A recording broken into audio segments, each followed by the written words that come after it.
పేదవాడి పక్షాన నిలబడతాం, ప్రజా గొంతుకై నినదిస్తాం.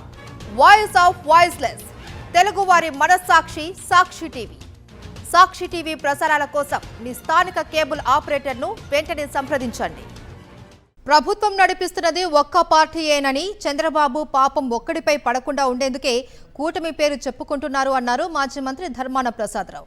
టీడీపీ మేనిఫెస్టో ఓ దొంగ పేపర్ అని బీజేపీ ఆనాడే ప్రకటించింది అన్నారు. ప్రభుత్వంలో పవన్ కళ్యాణ్కు నోరు లేదు అని, ఆత్మరక్షణ కోసమే చంద్రబాబును పొగుడుతూ ఉన్నారన్నారు. చంద్రబాబు మోసం చేసి అధికారంలోకి వచ్చారు అని, ఆ మోసాన్ని ప్రతిపక్షంగా ప్రజల్లోకి తీసుకువెళ్లాల్సిన బాధ్యత మనపై ఉంది అన్నారు ధర్మాన. శ్రీకాకుళంలోని ధర్మాన ప్రసాదరావు క్యాంపు కార్యాలయంలో బాబు ష్యూరిటీ, మోసం గ్యారంటీ, రీకాల్ చంద్రబాబు మేనిఫెస్టో పేరిట సమావేశం ఏర్పాటు చేశారు. ఈ సందర్భంగా వైఎస్ఆర్సీపీ నేతలు, కార్యకర్తలకు దిశానిర్దేశం చేశారు ధర్మాన ప్రసాదరావు. కూటమి ప్రభుత్వం అంటున్నారు, దయచేసి మానేయండి, మీ బొల్లని తీసేయండి. కూటమిలో మిగతా వాళ్ళు ఎవరు ఇట్లా లేదు. చంద్రబాబు పాపమంతా అతను ఒక్కడి మీద పడిపోకుండా ఉండడానికి కోసం కూటమి అంటారు. కూటమి లేదు, కూటమిలో ఎవరు ఉన్నారు? బీజేపీ వాళ్ళు ఆవేళ వేదిక మీద చెప్పి మాకు సంబంధం లేదు, ఈ దొంగ పేపర్ మా చేత మైల్ పట్టించేస్తారు ఏంటంటే సింపారిస్తారా?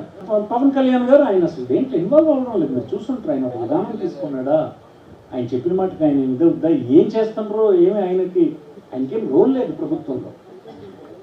ఆయన దయశక్తి అతను తాలూకా ఇన్సెక్యూరిటీతో చంద్రబాబుని పొగడం కార్యక్రమం పెట్టుకున్నాడు. మోసవంతులు తెలుగుదేశం ప్రభుత్వం వల్ల జరిగింది. చంద్రబాబు నాయుడు కూడా ఉన్నాం. వాళ్ళకి నమ్మకం ఏంటంటే ఏ మోసం చేయగానే మన ప్రభుత్వం తెచ్చేస్తారు అనేది తెలుగుదేశం కార్యకర్తలు నమ్మకం. దొంగకు కూడా ఒకసారి పూడుకుంటారు. మీరు దొంగతనం చేసినాడని పెట్టడానికి గుర్రెత్తుకొని గోడగెంటుకోండి అన్నది ఆయన గొప్ప విద్య. అలాగే మంద కూడా ఉంది. ఇప్పుడు అతను ఏదో మోసం చేసి ప్రభుత్వం తేగలడని నమ్మకం అవుతుంది. అలాగే మోసం చేసాడు, ప్రభుత్వం తెచ్చుకోగలిసాడు. అందుకోసం అతను ప్రకటించిన 150 హామీలు ఏమనేది నీ బుర్రలో ఇప్పుడు లేవు, నువ్వు పేపర్ చూస్తే తప్ప. ఎందుకంటే నువ్వు ఆల్రెడీ అతను ఎలాగా చేయడన్న విషయం నీకు ముందే తెలుసు. తెలియదు ఎవరికంటే సామాన్యమైన ప్రజలకి. ఇప్పుడు ఆ సామాన్య ప్రజలకు తెలియాలి అంటే నువ్వు ముందు స్టడీ చేయాలి. మనం ఎప్పుడు మోసం చేయలేదు. కొత్త జనరేషన్ని మోసం చేసిందంతా టీడీపీ. 20 లక్షల ఉద్యోగాలని సంవత్సరం అయినా కూడా ఇంకా ఆ పనిలోనే ఉన్నారు. ఇలా మైకి ఇప్పితే వాళ్ళు జగన్మోహన్ రెడ్డి ప్రభుత్వం లోపాలని చెప్తున్నారు. ఇప్పుడు కూడా వాళ్ళు ఫెయిల్ అయిపోయినట్టు.